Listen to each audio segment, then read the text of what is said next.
Hi കൂട്ടുകാർ, അസ്സലാമു അലൈക്കും വറഹ്മത്തുള്ളാഹി തആല വബറകാതുഹു.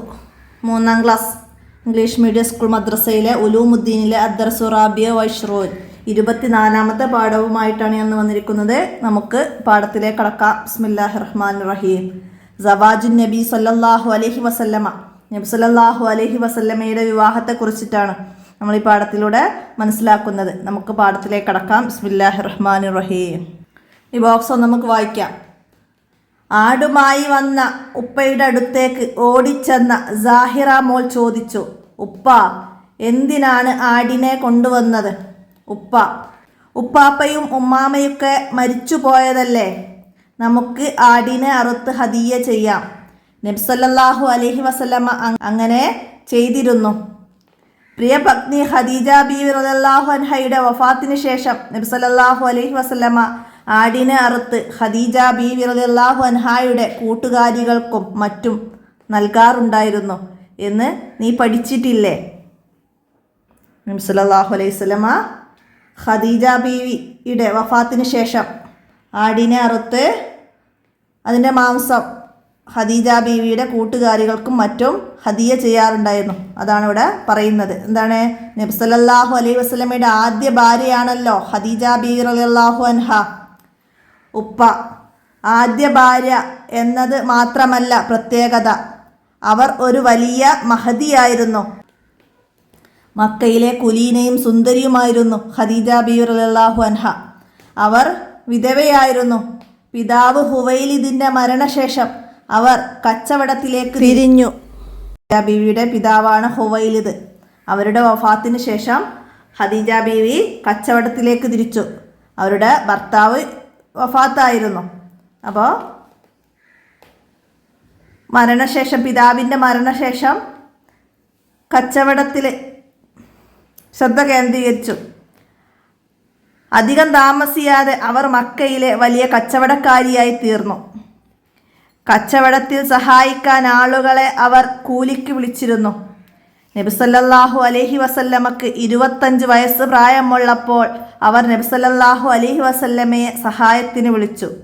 നബി സല്ലല്ലാഹു അലൈഹി വസല്ലമക്ക് 25 വയസ്സ് പ്രായമുള്ളപ്പോൾ ഖദീജ ബീവി തൻ്റെ കച്ചവട സാധനങ്ങൾ അങ്ങ് അകലെ ദൂരെ ഗ്രാമങ്ങളിലൊക്കെ കൊണ്ട് വിൽപ്പന നടത്താൻ വേണ്ടിയിട്ട് സഹായത്തിന് ആളുകളെ വിളിക്കാറുണ്ടായിരുന്നു. അങ്ങനെ നബി സല്ലല്ലാഹു അലൈഹി വസല്ലമക്ക് 25 വയസ്സുള്ളപ്പോൾ ഖദീജ ബീവി സഹായത്തിന് നബി സല്ലല്ലാഹു അലൈഹി വസല്ലമയെ വിളിച്ചു. കച്ചവട ചരക്കുകളുമായി സിറിയയിലേക്ക് പോകണം. സിറിയയിലേക്കാണ് പോകേണ്ടത്. അതായിരുന്നു ജോലി. ഖദീജ ബീവിയുടെ ഭൃത്യൻ മൈസറത്തും ഒന്നിച്ചാണ് നബി സല്ലല്ലാഹു അലൈഹി വസല്ലമയുടെ യാത്ര തിരിച്ചത്. നബി സല്ലല്ലാഹു അലൈഹി വസല്ലമ യാത്ര തിരിച്ചത് ഖദീജ ബീവിയുടെ ഭൃത്യനാണ് മൈസറത്ത്. അടയാളപ്പെടുത്തി വെക്കട്ടാ. ഖദീജ ബീവിയുടെ ഭൃത്യനാണ് മൈസറത്ത്. ഭൃത്യൻ എന്ന് പറഞ്ഞാൽ ജോലിക്കാരൻ, സഹായി എന്നൊക്കെ പറയാം നമുക്ക്. അവരുടെ കൂടെയാണ് നബി സല്ലല്ലാഹു അലൈഹി വസല്ലമ യാത്ര പോകുന്നത്. സിറിയയിലേക്കാണ്. നബി സല്ലല്ലാഹു അലൈഹി വസല്ലമയുടെ കച്ചവട യാത്ര സിറിയയിലേക്കാണ്. നബിയോടൊപ്പമുള്ള യാത്രയിൽ മൈസറത്ത് പല അത്ഭുതങ്ങളും കണ്ടു. ആ കച്ചവട യാത്രയിൽ മൈസറത്ത് പല അത്ഭുതങ്ങളും കണ്ടു. നബി സല്ലല്ലാഹു അലൈഹി വസല്ലമയോടൊപ്പമുള്ള യാത്രയിൽ മൈസറത്ത് പല അത്ഭുതങ്ങളും കണ്ടു. കച്ചവടത്തിൽ അവർക്ക് അസാധാരണ ലാഭം ലഭിച്ചു. യാത്ര കഴിഞ്ഞെത്തിയ മൈസറ ഖദീജ ബീവിയോട് പറഞ്ഞു, ഈ യാത്രയിൽ ഞാൻ ഒരുപാട് അത്ഭുതങ്ങൾ കണ്ടു. അൽ അമീനിനു മുകളിൽ മേഘം തണൽ വിരിച്ചിരുന്നു. അൽ അമീനിന് മുകളിൽ മൈസറത്ത് കണ്ട അത്ഭുതമാണ് പറയുന്നത്. ഖദീജ ബീവിയോട് പറഞ്ഞു കൊടുക്കുകയാണ്.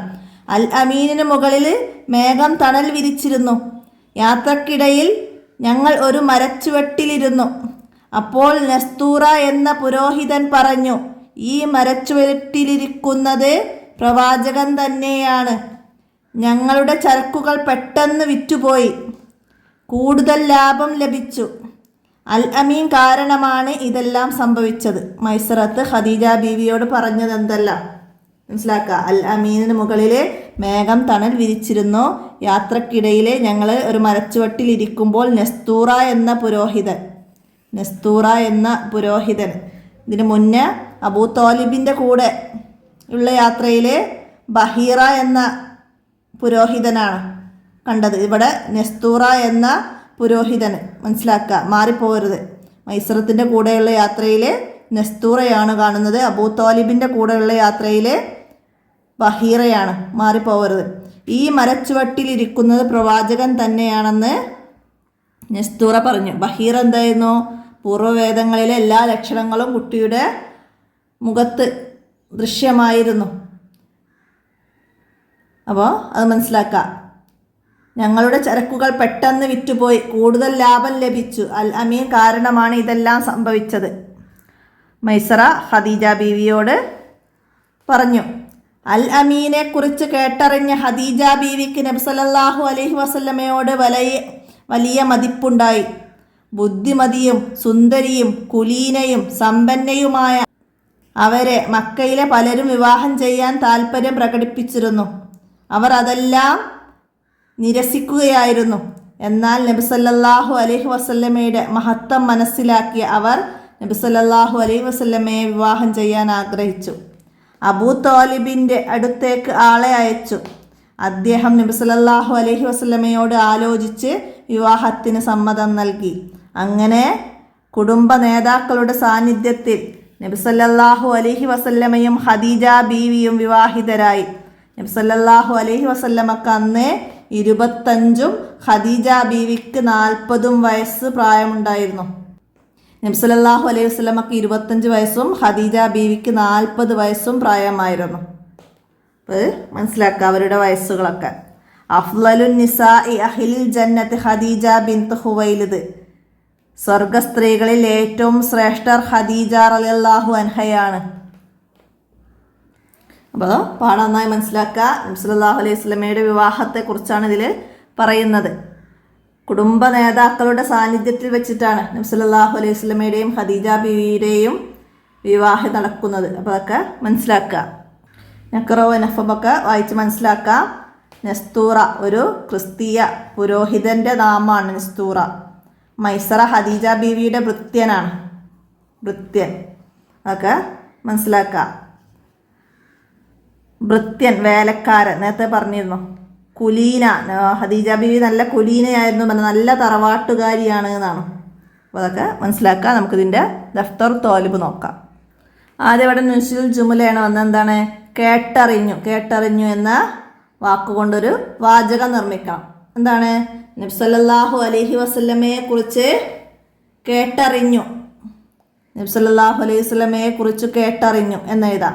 അടുത്തത് സാന്നിധ്യത്തിൽ. എന്താണ്? കുടുംബ നേതാക്കളുടെ സാന്നിധ്യത്തിൽ. അപ്പോൾ അത് അൽ അമീനെ കുറിച്ച് കേട്ടറിഞ്ഞു എന്നും എഴുതാം, മനസ്സിലാക്കുക. പിന്നെന്താ? കുടുംബ നേതാക്കളുടെ സാന്നിധ്യത്തിൽ. അടുത്തത് കുലീന. ഖദീജ ബീവി നല്ല കുലീനയായിരുന്നു. ഖദീജ ബീവി റളിയല്ലാഹു അൻഹ നല്ല കുലീനയായിരുന്നു. ഏതാ? യാത്രക്കിടയിൽ പല അത്ഭുതങ്ങളും കണ്ടു. യാത്രക്കിടയിൽ പല അത്ഭുതങ്ങളും കണ്ടു. അപ്പോൾ അതൊക്കെ മനസ്സിലാക്കിയതാ. ഇവിടെ പറയുന്നുണ്ട് മൈസറ പല അത്ഭുതങ്ങളും കണ്ടു. യാത്രയിൽ മൈസറ പല അത്ഭുതങ്ങളും കണ്ടു. അപ്പോൾ യാത്രയിൽ പല അത്ഭുതങ്ങളും കണ്ടു, അങ്ങനെയൊക്കെ എഴുതാം, മനസ്സിലാക്കുക. അടുത്ത ചോദ്യങ്ങൾക്ക് ഉത്തരം എഴുതാനാണ്. നുജിബ്. നബി സല്ലല്ലാഹു അലൈഹി വസല്ലമക്ക് എത്ര വയസ്സുള്ളപ്പോഴാണ് ഖദീജ ബീവിയെ വിവാഹം കഴിച്ചത്? എത്ര വയസ്സായിരുന്നു? നബി സല്ലല്ലാഹു അലൈഹി വസല്ലമക്ക് 25 വയസ്സ്. നമ്മളിവിടെ അടയാളപ്പെടുത്തിയിരുന്നു 25 വയസ്സായിരുന്നു നബി സല്ലല്ലാഹു അലൈഹി വസല്ലമക്ക്. ഖദീജ ബീവിക്ക് 40 വയസ്സും. അടുത്ത ചോദ്യം വരുന്നത് അതാണ്. സല്ലല്ലാഹു അലൈഹി വസല്ലമയുമായുള്ള വിവാഹം നടക്കുമ്പോൾ ഖദീജ ബീവിക്ക് എത്ര വയസ്സ് പ്രായമുണ്ടായിരുന്നു? 40 വയസ്സ്. അപ്പോൾ അത് ഇവിടെയൊക്കെ എഴുതുക. അടുത്തത് നബി സല്ലല്ലാഹു അലൈഹി വസല്ലമയെ കുറിച്ച് നെസ്തൂറ എന്താണ് പറഞ്ഞത്? എന്തായിരുന്നു പറഞ്ഞത് നെസ്തൂറ? ഈ മരച്ചുവട്ടിലിരിക്കുന്നത് ഒരു പ്രവാചകൻ തന്നെയാണ്. ഈ മരച്ചുവട്ടിലിരിക്കുന്നത് ഒരു പ്രവാചകൻ തന്നെയാണ്. ഇതാണ് നെസ്തൂറ പറഞ്ഞത്. അവിടെയൊക്കെ എഴുതുക. അടുത്തത് കച്ചവട യാത്രക്കിടയിൽ മൈസറ കണ്ട അത്ഭുതങ്ങൾ എന്തെല്ലാമാണ് കണ്ടത്? നമ്മളിവിടെ രേഖപ്പെടുത്തി വെച്ചിരുന്നു. അൽ അമീനിന് മുകളിൽ മേഘം തണൽ വിരിച്ചിരുന്നു. യാത്രക്കിടയിൽ ഞങ്ങളൊരു മരച്ചുവട്ടിലിരിക്കുമ്പോൾ നെസ്തൂറ എന്ന പുരോഹിതൻ പറഞ്ഞു, ഈ മരച്ചുവട്ടിലിരിക്കുന്നത് പ്രവാചകൻ തന്നെയാണ്. അവിടെയൊക്കെ എഴുതുക. അടുത്ത ഖദീജ ബീവി റളിയല്ലാഹു അൻഹ നബി സല്ലല്ലാഹു അലൈഹി വസല്ലമയെ വിവാഹം ആലോചിക്കാൻ കാരണമെന്ത്? എന്തായിരുന്നു? അലൈഹി വസല്ലമയുടെ മഹത്വം മനസ്സിലാക്കിയ അവർ നബി സല്ലല്ലാഹു അലൈഹി വസല്ലമയെ വിവാഹം ചെയ്യാൻ ആഗ്രഹിച്ചു. അല്ലാമീനെ കുറിച്ച് കേട്ടറിഞ്ഞ ഖദീജ ബീവിക്ക് നബി സല്ലല്ലാഹു അലൈഹി വസല്ലമയോട് വലിയ മതിപ്പുണ്ടായി. നബി സല്ലല്ലാഹു അലൈഹി വസല്ലമയുടെ മഹത്വം മനസ്സിലാക്കിയ അവർ നബി സല്ലല്ലാഹു അലൈഹി വസല്ലമയെ വിവാഹം കഴിക്കാൻ ആഗ്രഹിച്ചു. അപ്പോൾ അത് അവിടേക്ക് എഴുതുക. ഈ പാഠത്തിൽ നിന്ന് കിട്ടുന്ന ഗുണപാഠങ്ങൾ എന്തെല്ലാമാണ്? എന്തെല്ലാം ഗുണപാഠങ്ങളാണ് ഈ പാഠത്തിൽ നിന്ന് കിട്ടുന്നത്? അതാണ് എഴുതേണ്ടത്. നമുക്ക് എന്തൊക്കെ ഗുണപാഠമാണ് ഈ പാഠത്തിൽ നിന്ന് കിട്ടുന്നത്? നബി സല്ലല്ലാഹു അലൈഹി വസല്ലമക്ക് ചെറുപ്പം മുതലേ പല മോചിതത്തുകളും ഉണ്ടായിരുന്നു. നബി സല്ലല്ലാഹു അലൈഹി വസല്ലമയിൽ നിന്ന് ചെറുപ്പം മുതലേ പല മോചിതത്തുകളും പ്രകടമായിരുന്നു. പിന്നെ നബി സല്ലല്ലാഹു അലൈഹി വസല്ലമ മരണപ്പെട്ട ഭാര്യ ഖദീജ ബീവിക്ക് വലിയ മഹത്വം നൽകിയിരുന്നു. അപ്പോൾ മരണപ്പെട്ടവർക്ക് വേണ്ടി സ്വതക്ക ചെയ്യലും അവരെക്കുറിച്ച് ഓർക്കലും ഒക്കെ പുണ്യമുള്ള കർമ്മമാണെന്ന് നമുക്കിതിലൂടെ മനസ്സിലാക്കാം. നബി സല്ലല്ലാഹു അലൈഹി വസല്ലമ ചെറുപ്പം മുതലേ കഠിനമായ ജോലികളൊക്കെ ചെയ്തിരുന്നു. നബി സല്ലല്ലാഹു അലൈഹി വസല്ലമ ചെറുപ്പം മുതലേ പല ജോലികളിലും ഏർപ്പെട്ടിരുന്നു എന്നും നമുക്ക് ഈ പാഠത്തിൽ നിന്ന് ഒരു ഗുണപാഠം മനസ്സിലാക്കാം. അപ്പോൾ അതൊക്കെ ഈ പാഠത്തിൽ നിന്ന് നമുക്ക് ലഭിക്കുന്ന ഗുണപാഠങ്ങളാണ്. അത് മനസ്സിലാക്കി എഴുതുക. നസീൽ യോജിച്ച് ചേർത്ത് കൊടുക്കണം. മൈസറ ആരാണ്? ഖദീജ ബീവി റളിയല്ലാഹു അൻഹയുടെ ഭൃത്യൻ. അപ്പോൾ അതിൻ്റെ സി എഴുതുക. നസ്തൂറ ക്രിസ്തീയ പുരോഹിതനാണ്. അപ്പോൾ അതിൻ്റെ എഴുതുക. അബൂ താലിബ് നബി സല്ലല്ലാഹു അലൈഹി വസല്ലമയുടെ പിതൃ സഹോദരൻ. അപ്പോൾ അതിൻ്റെ ബി എഴുതാം. അടുത്ത എന്താണ്? ഈ പാഠത്തിൽ നിന്ന് വിട്ട ഭാഗം പൂരിപ്പിക്കുന്ന രീതിയിലുള്ള 3 ചോദ്യങ്ങൾ തയ്യാറാക്കണം. എന്തൊക്കെ എഴുതാം? ഒന്നത് എഴുതാം. ഖദീജ ബീവി റളിയല്ലാഹു അൻഹയുടെ ഭൃത്യൻ ഡാഷ് ആണ്. ആരാണ്? മൈസറത്താണെന്ന് നമുക്ക് എഴുതാം. രണ്ടാമത്തത്, നബി സല്ലല്ലാഹു അലൈഹി വസല്ലമയോടൊപ്പമുള്ള യാത്രയിൽ മൈസറ ഡാഷ് കണ്ടു. എന്താണ്? പല അത്ഭുതങ്ങളും കണ്ടു. നബി സല്ലല്ലാഹു അലൈഹി വസല്ലമയോടൊപ്പമുള്ള യാത്രയിൽ മൈസറ പല അത്ഭുതങ്ങളും കണ്ടു. അത് എഴുതാം. മൂന്നാമതായിട്ട് നബി സല്ലല്ലാഹു അലൈഹി വസല്ലമയുടെ ഡാഷ് മനസ്സിലാക്കി അവരെ നബി സല്ലല്ലാഹു അലൈഹി വസല്ലമയെ വിവാഹം ചെയ്യാൻ. നബി സല്ലല്ലാഹു അലൈഹി വസല്ലമയുടെ ഡാഷ് മനസ്സിലാക്കി അവർ നബി സല്ലല്ലാഹു അലൈഹി വസല്ലമയെ വിവാഹം ചെയ്യാൻ ആഗ്രഹിച്ചു. എന്താണ്? നബി സല്ലല്ലാഹു അലൈഹി വസല്ലമയുടെ മഹത്വം മനസ്സിലാക്കി അവർ നബി സല്ലല്ലാഹു അലൈഹി വസല്ലമയെ വിവാഹം കഴിക്കാൻ ആഗ്രഹിച്ചു. എഴുതാം. പിന്നെ എഴുതാം. സ്വർഗ സ്ത്രീകളിൽ ഏറ്റവും ശ്രേഷ്ഠ ഡാഷാണ്? ഖദീജ റളിയല്ലാഹു അൻഹയാണ്. അങ്ങനെയും ചോദ്യം എഴുതാം. അപ്പോൾ അങ്ങനെ 3 എഴുതാം. ഇനി തഹസീസ് എന്താ വരുന്നത്? നിങ്ങളുടെ കുടുംബത്തിൽ നിന്ന് ആരൊക്കെ മരണപ്പെട്ടു പോയിട്ടുണ്ട്? അവരുടെ ആണ്ട് നടത്താറുണ്ടോ? എങ്ങനെയാണ് ആണ്ട് നടത്താറുള്ളത്? ചർച്ച ചെയ്യുക. അപ്പോൾ നിങ്ങളുടെ കുടുംബത്തിൽ ആരൊക്കെയാണ് മരണപ്പെട്ടത്? ഉപ്പ, ഉമ്മ, വല്യപ്പ അങ്ങനെയൊക്കെ ആരൊക്കെയാണ് മരണപ്പെട്ടത്? അതിനെക്കുറിച്ചൊക്കെ ഒരു ചർച്ച ചെയ്യാൻ നിങ്ങൾ ക്ലാസ്സിൽ. അപ്പോൾ ആണ്ട് വരുമ്പോൾ നിങ്ങളുടെ വീട്ടിൽ എന്തൊക്കെ കാര്യങ്ങളാണ് ആണ്ടിനോടനുബന്ധിച്ച് നടത്താറുള്ളത് എന്നൊക്കെ നിങ്ങൾ ചർച്ച ചെയ്തിട്ട് കണ്ടെത്താനാണ്. എന്തൊക്കെയാണ് ചെയ്യാറുള്ളത്? ആണ്ടിന് നമ്മൾ വീട്ടിൽ കുടുംബാംഗങ്ങളെല്ലാം ഒന്നിച്ചുകൂടി മരണപ്പെട്ടവരുടെ മേലെ ദിക്ർ, സ്വലാത്ത്, ദുആ, മൗലൂദ് എന്നിവയൊക്കെ കഴിക്കാറുണ്ട്. അവർക്ക് വേണ്ടി ഹദിയ ചെയ്ത് ആടിനെയും പോത്തിനെയും ഒക്കെ അറുത്ത് മാംസം വിതരണം ചെയ്യാറുണ്ട്. പാവപ്പെട്ടവരുടെ വീടുകളിലേക്ക് അരിയും മറ്റു ഭക്ഷ്യവസ്തുക്കളൊക്കെ സ്വതക്കയായിട്ട് എത്തിക്കാറുണ്ട്. അങ്ങനെയുള്ള കാര്യങ്ങളൊക്കെയാണ് നമ്മൾ സാധാരണയായി ചെയ്തു പോരാറുള്ളത്. അപ്പോൾ നിങ്ങൾ നിങ്ങളുടെ വീടുകളിൽ ചെയ്യുന്ന കാര്യങ്ങളൊക്കെ ചർച്ച ചെയ്ത് എഴുതുക. അപ്പോൾ ഇത്രയും കാര്യങ്ങളാണ് ഈ പാഠഭാഗത്തിൻ്റെ കൂടെ നിങ്ങൾ മനസ്സിലാക്കി പഠിക്കേണ്ട കാര്യങ്ങൾ. എല്ലാവരും മനസ്സിലാക്കി പാഠഭാഗം നന്നായിട്ട് ഉപകാരപ്പെടുത്തുക. കൂട്ടുകാർക്കൊക്കെ വീഡിയോ ഷെയർ ചെയ്ത് കൊടുക്കുക. അപ്പോൾ നമുക്ക് ഇന്നത്തെ വീഡിയോ ഇവിടെ അവസാനിപ്പിക്കാം. അസ്സലാമു അലൈക്കും വറഹ്മത്തുള്ളാഹി വബറകാതുഹു.